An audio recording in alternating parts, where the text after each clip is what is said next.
Let's listen to something that Secretary of State Tillerson said about the Russians who have interests in Syria and the United States. Let's listen to the Secretary. By and large, our objectives are exactly the same. How we get there, we each have a view. Maybe they've got the right approach and we've got the wrong approach. Do the Russians have the right approach? You can't make that up. You can't make that up.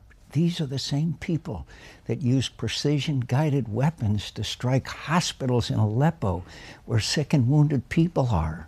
This is just, you know, I preparing myself mentally to be on this show, I said, John, you're not going to get upset. You're not going to get emotional. But I've met the white hats. I know what the slaughter has been like. I know that the Russians knew that Bashar Assad was going to use chemical weapons. And to say that maybe we've got the wrong approach?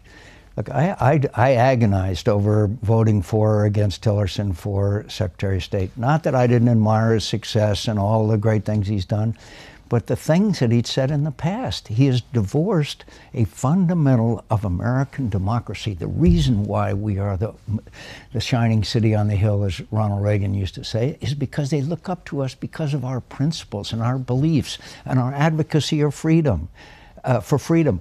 That's what America is supposed to be all about, not whether they're right and we're wrong. We know who's right and who's wrong here. Do you regret that vote for Tillerson? Sometimes I do, but I'm still torn by the fact that the American people chose this president, and he ought to be able to have his team.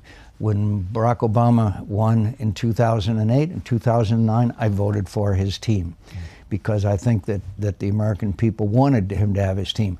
But don't think I wasn't worried about it, really worried.